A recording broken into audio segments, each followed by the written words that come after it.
Hi everyone and welcome to another Better Mankind video. Well, about a month and a half ago I posted my very first Mandela Effect video, which has already achieved over 100,000 views and climbing. Now I wanted to thank each and every one of you for watching this video, but a special thanks to those of you who took the time to post some very interesting comments. It seems that more and more of you are being profoundly affected by this phenomena, and I feel that some of your comments deserve a place on this video. Now I will ask you to watch this video till the very end, because I will show you something that will truly blow your mind and lend even more credibility to the Mandela effect. Now most of the comments I received are regarding the Ford logo change video that I recently uploaded, and it's so nice to see that I'm not the only one out there that doesn't remember the curl on the letter F. So let's not waste any more time and read some of your very interesting comments. Our first comment comes from Riding with Charlie. He says, a few weeks ago I stopped at a convenience store across from my lodging and wanted to wash my hands. There were 2 bathrooms that night. The very next morning I returned, was going to wash my hands again, only 1 bathroom. The one I used the night before was now an office. The store employee told me it always had been. I thought I was losing my mind, then did some research on this false yet real memory. The extent of this issue is truly biblical in scale. Darth Vader now never said, "Luke, I am your father." The missing Malaysia airliner went down near an island that I remember being just west of Australia, but it is now completely gone on any map or globe.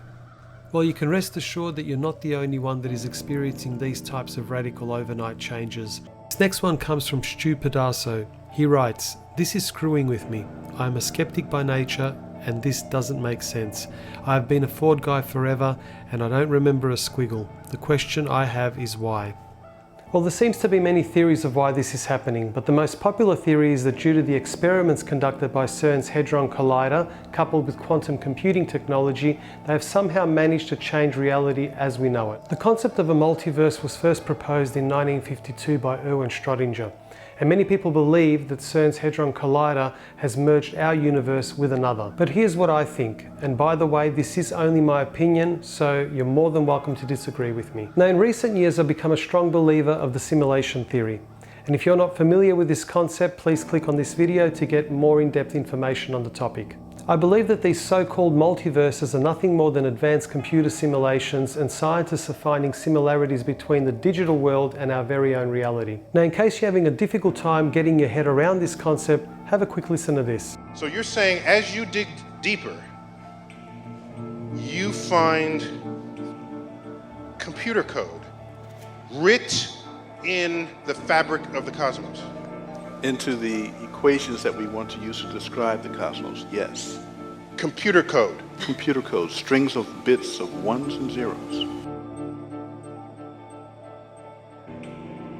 It's not just sort of resembles computer code, you're saying it is computer code. It's not even just is computer code, it's a special kind of computer code that was invented by a scientist named Claude Shannon in the 1940s.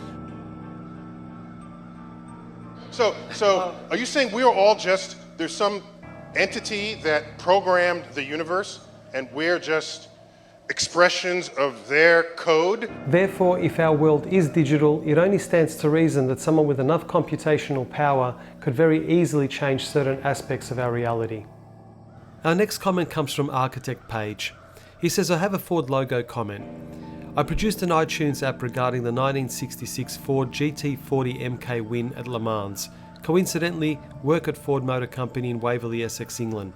I remember the F having a stroke no loop, in brackets pig's tail. I drew the Ford badge for the app, now iBook, and I remember no pig's tail on the F. I really know I didn't draw a pig's tail, but went back and found that my drawing has the pig's tail. Yes, has it. I can't believe it." Now here's someone that drew the Ford logo for an app, and yet he can't remember ever drawing the curly section on the F. What I find interesting about this is that studies have shown that drawing is a very effective method for remembering things, so in this case I would be inclined to believe that this person never drew the loop in the first place, hence why he has no memory of ever doing so. Our next comment comes from the Badass Patrol, or if you're from the United States, I guess I'd pronounce that as the Badass Patrol. He writes, "I've been a motor mechanic for 20 years and I know hardcore Ford lovers in their 50s, and the badge has changed. I'm definitely no expert when it comes to cars. As a matter of fact, I would even have trouble changing a tyre. But when a mechanic of 20 years starts telling you that the logo has changed, it really makes you sit up and listen. And how about this comment from Holy Shit? I just ordered this off of eBay. It clearly has the original Ford logo. If we take a closer look at this key, there is no doubt that this is the logo we all remember. And how about this one from Monkey Business? I grew up in Detroit, very near to the GM Chrysler and Ford production plants, and I've owned 2 Mustangs. The pigtail is not from my reality, it was never there, fact. And this from D. Drag the Red. Almost 30 years working and restoring vehicles, no line in VA, I think he means the Volkswagen logo, and no curly Q in Ford ever, until now, and even a 46 Ford I'm restoring right now has an imprinted stamping of Ford with curly Q. I am in the damn twilight zone. There are many more comments like this, but by now I think you get the picture. What we need to remember is that this is affecting millions of people all over the world. And if you don't remember the Ford logo having no curl on the F, or the JFK assassination having only 4 people in the car, it doesn't mean that you're wrong and we're right. It simply means that we are probably not in the same timeline or simulation. So rather than argue about who's wrong or right, we should keep an open mind to the possibility that the world that we live in isn't what it seems. Now, as I promised at the beginning of the video, I have something to show you which will truly blow your mind. Recently, someone sent me an image of what I believe to be the original JFK assassination car. When I saw this, it sent chills down my spine because this is the car that I remember seeing in the video. Now, the person that sent me the photo hasn't been all too clear of where he's obtained it, but I'm glad nevertheless. As you can clearly see in this photo, there are only 4 passengers in the car. And judging by the way Jackie Kennedy is looking at her husband, the photo looks to have been taken right at the moment of the first shot. Mrs. Kennedy looks surprised while her husband seems to be slightly slouched forward. We can also see that Jackie is wearing the same iconic Chanel suit, and although she had worn this particular outfit on previous occasions, it was never while riding in a convertible car. I would love to know your thoughts on this image, and if you are a skeptic, please try and keep an open mind.